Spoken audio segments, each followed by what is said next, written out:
Hare Krishna, Radhe Radhe. Welcome back to happy life with Kanha ji, जिसकी आज की वीडियो में आप हैं शिवानी के साथ। हैप्पी लाइफ विद कान्हा जी की आज के वीडियो में हम सावन माह शुक्ल पक्ष की एकादशी पुत्रदा एकादशी के विषय में बात करेंगे। हिंदू धर्म में एकादशी व्रत का बड़ा ही महत्व बताया गया है। इस व्रत में भगवान विष्णु और उनके स्वरूपों की आराधना की जाती है।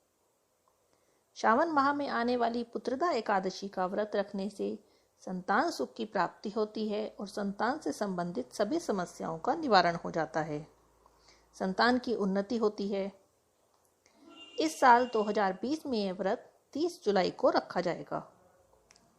वैसे तो पुत्रदा एकादशी का व्रत साल में 2 बार रखा जाता है, एक बार सावन के महीने में और एक बार पौष माह में। लेकिन सावन में रखे जाने वाले पुत्रदा एकादशी व्रत को विशेष फलदायी माना गया है। कहा जाता है कि इस व्रत को करने से या इस दिन केवल पूजा करने से संतान संबंधित सभी कष्ट, सभी समस्याएं दूर हो जाती हैं। ये भी कहा जाता है कि जो निसंतान दंपति पूरे तन मन से इस व्रत को करता है और उस दिन भगवान विष्णु की पूजा करता है, उसे संतान सुख अवश्य ही प्राप्त होता है। पुत्रदा एकादशी व्रत की कथा पढ़ने या सुनने से ही संतान से संबंधित सभी समस्याएं दूर हो जाती हैं। इस वर्ष पुत्रदा एकादशी का व्रत 30 जुलाई को रखा जाएगा। एकादशी व्रत का पारण 31 जुलाई को सुबह 5:42 से 9 बजे के बीच किया जा सकेगा। एकादशी तिथि का प्रारंभ 29 जुलाई को रात में 1:16 से होगा और 30 जुलाई को रात में 11:50 पर एकादशी तिथि खत्म हो जाएगी। एकादशी व्रत निर्जला और जल के साथ कर सकते हैं।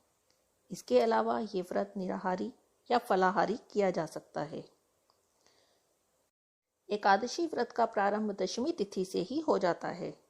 व्रत रखने वाले को दशमी तिथि से ही सात्विक आहार खाना चाहिए। इस दिन चावल नहीं खाने चाहिए, प्याज लहसुन आदि नहीं खाना चाहिए। व्रत वाले दिन सुबह जल्दी उठकर भगवान विष्णु का स्मरण करना चाहिए और स्नान करके स्वच्छ वस्त्र धारण करने चाहिए। एकादशी व्रत में काले रंग के वस्त्र नहीं पहने जाते चाहिए। इसके अलावा कोई भी वस्त्र पहन सकते हैं। लाल रंग के, पीले रंग के, हरे रंग के या कोई भी सुंदर कलर के वस्त्र इस दिन पहन सकते हैं। अपने घर के मंदिर में श्री हरि भगवान विष्णु या उनके स्वरूप श्री राम जी या श्री कृष्ण जी की मूर्ति के सामने दीपक जलाना चाहिए और हाथ में तुलसी दल और जल लेकर व्रत का संकल्प करना चाहिए। भगवान को फलों का भोग लगाना चाहिए। भगवान विष्णु की पूजा में और उनके स्वरूपों की पूजा में तुलसी दल का प्रयोग जरूर किया जाता है। भगवान विष्णु को धूप दीप जलाकर विधिवत पूजा करें और आरती करें। इसके बाद पूरे दिन निराहारी या फलाहारी व्रत करें। शाम के समय पूजा करके कथा सुनने के बाद ही फलाहार ग्रहण करना चाहिए। रात्रि के समय जागरण करते हुए भजन कीर्तन करना चाहिए और अगले दिन द्वादशी तिथि में ब्राह्मणों को भोजन कराकर या दान देकर भोजन ग्रहण करना चाहिए और व्रत का पारण करना चाहिए।